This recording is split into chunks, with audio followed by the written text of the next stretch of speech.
Good evening बच्चों।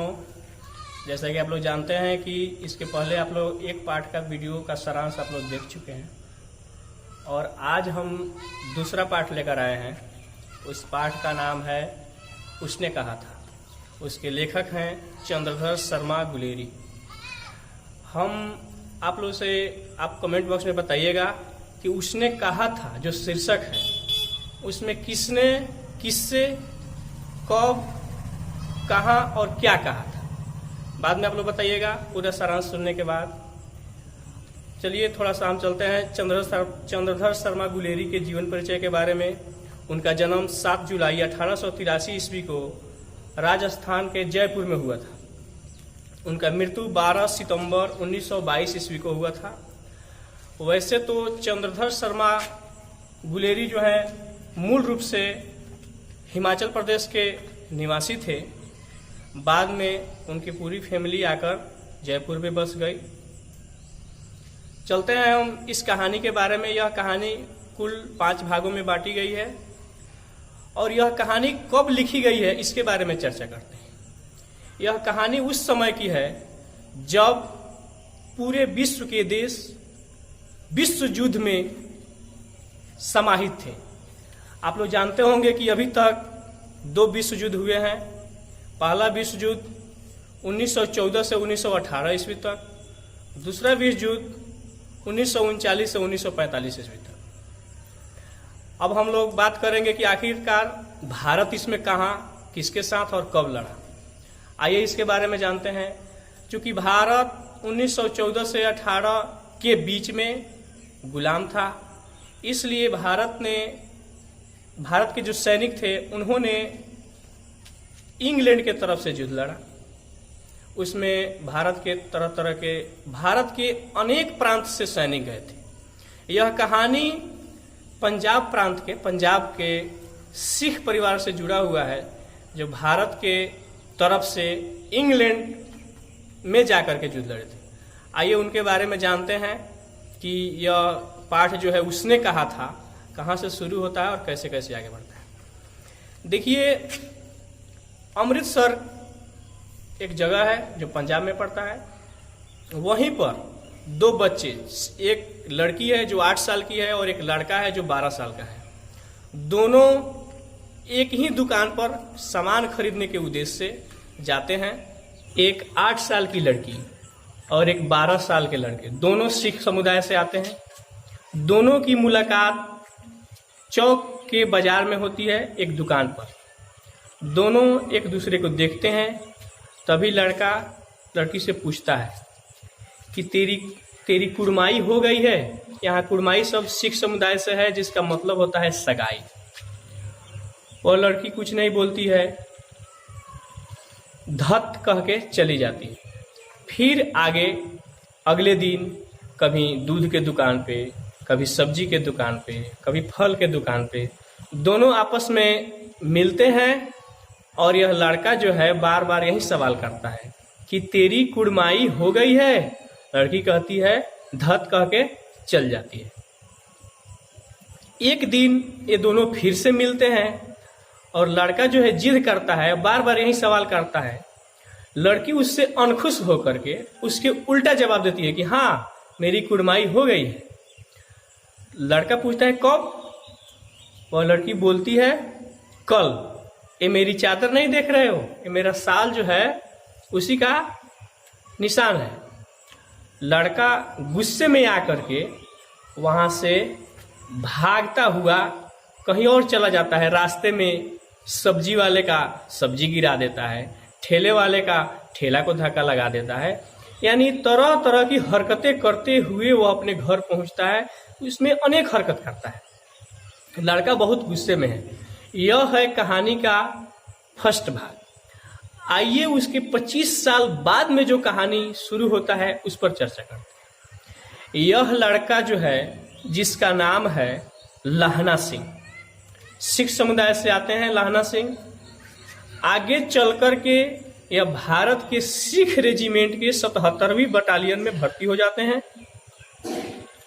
जिसके बाद यह सैनिक में भर्ती होने के बाद यह लड़ाई में, उसी समय भारत भारत तो गुलाम था ही, भारत इंग्लैंड की तरफ से युद्ध कर रहा था, इसलिए यह युद्ध में चले जाते हैं। और वह लड़की जो है उसकी शादी ठीक उसी रेजिमेंट के सूबेदार से होती है, जिसका एक लड़का भी है, वो भी सैनिक में भर्ती है। उस रेजिमेंट में जो सूबेदार है वही है इस लड़की के पति। यह सभी लोग 7 दिन की छुट्टी पर घर आए हुए हैं।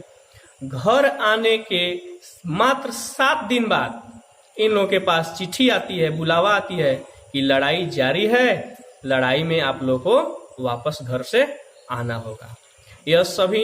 यह लाहना सिंह जो है, लाहना सिंह युद्ध में जा रहे हैं।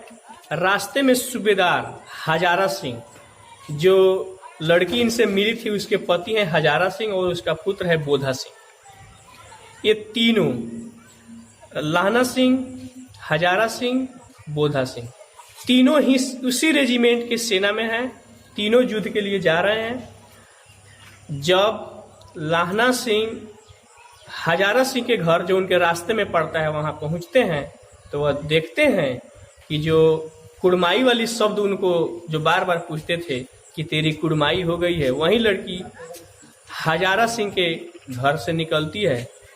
इनकी मुलाकात होती है और इनको आज से जो 25 वर्ष पहले की बात है याद आ जाती है।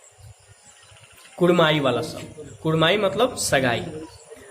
लाहना सिंह को 25 वर्ष पहले की जो बात याद आती है, उसमें एक बात याद आती है कि वह लड़की है जिसका नाम होरा है, वह एक बार घोड़े के चारों पैरों के बीच में आ गई थी और लाहना सिंह ने उसको बचाया था।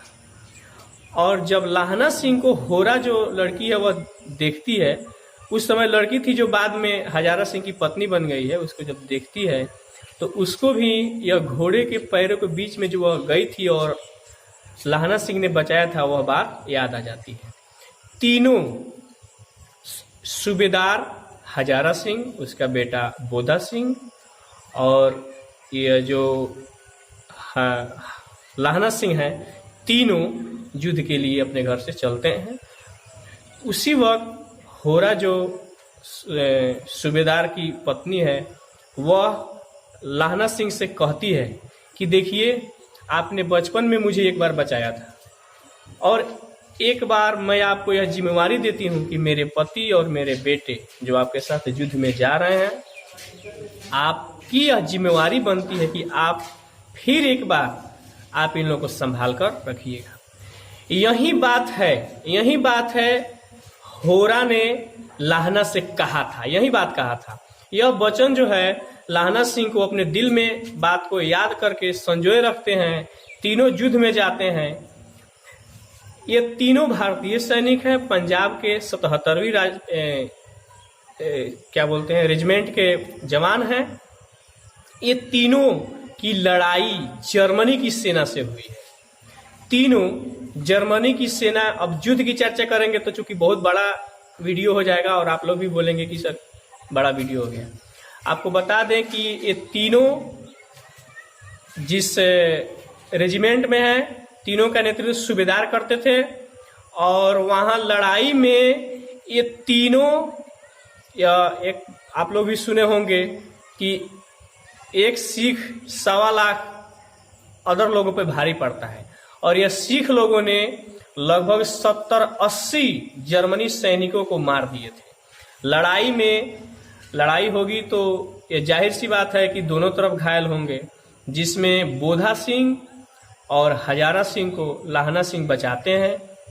खुद इनके जांघों में गोली लगती है, इनके शरीर में इस तरह से घायल हो जाते हैं।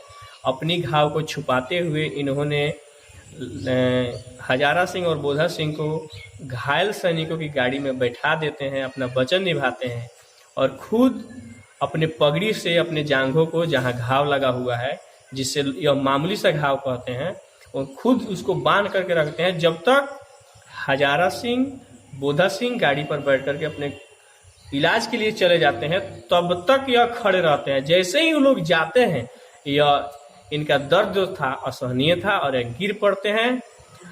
जो इनका सपना था, इनका एक भतीजा है यह जब भी गिरे तो अपने भतीजे की गोद में गिरे और इनकी लगाई हुई जो आम का पेड़ है उस पेड़ के छांव में जो अपने आंगन में लगाए हुए थे उसके नीचे अपने आप को पाए। यह बेहोश हो जाते हैं और अपने सैनिकों से कहते हैं कि देखो, क्या तुम मेरा भतीजा हो? क्या ये मैं अपने आम के पेड़ के नीचे हूँ? इन सब बातों के साथ लाहना सिंह जो घायल थे बाद में शहीद हो जाते हैं और इन दोनों को घर पहुंचाए। शहीद होने से पहले अपने जवानों से यह कहते हैं कि देखो, एक चिट्ठी लिखो, इस चिट्ठी में होरा को कहना कि हमने उसका वचन निभा दिया है। लाहना सिंह जब गिर जाते हैं तो सूबेदार जो है इनसे बार बार यह पूछता है कि उसने क्या कहा था, और लाहना सिंह सूबेदार से पानी मांगकर पीते हैं। जैसा कि हम लोग जानते हैं कि कोई व्यक्ति जब अपने मृत्यु निकट पाता है तो उसकी बचपन से लेकर और बुढ़ापे तक या जवानी तक जो भी उसका जीवन होता है उसके बीच की सारी घटनाएं उसके सामने एक फिल्म की तरह बारी बारी से आने लगती है। ठीक उसी प्रकार लाहना सिंह को उन बचपन से लेकर के सारी जो कहानी थी, उसका प्रेम, होरा के साथ उसका प्रेम, उसके द्वारा दिए गए वचन, यह सारी कहानी उसके सामने एक फिल्म की भांति दिखाई देती है। लाहना सिंह जो गिर पड़ा है युद्ध स्थल में, उसको सारी कहानी याद आती है और अंत में एक पेपर छपता है पेपर छपता है जिसमें फ्रांस और बेल्जियम की 68वीं सूची मैदान में एक लाहना सिंह नाम का जो सिख रेजिमेंट का जवान है जिसका नंबर है 77, वह अपनी प्रेम की सारी कहानी को बताते हुए उसकी कहानी पेपर में छपती है और लाहना सिंह अपने वचन को निभाने में अपना जान न्यौछावर कर देता है। वहीं उसको बार बार वो अंत में उसमें छपता है कि उसने कहा था, उसने कहा था जो कहानी है उसका शीर्षक वही है जो होरा ने उसको वचन दिया था और लाहना सिंह ने उस वचन को अपने श्रद्धापूर्वक अपने जान न्यौछावर करके और उसका वचन निभाया। यही है उसने कहा था कहानी। कैसा लगा आप लोग कमेंट करके बताइएगा। ये मेरा दूसरा वीडियो है, जैसे कि आप लोग जानते हैं पहला वीडियो आया था बातचीत, दूसरा वीडियो उसने कहा था, फिर अगला वीडियो आएगा और आप लोग कमेंट करके बताइएगा आपको वीडियो कैसा लगा।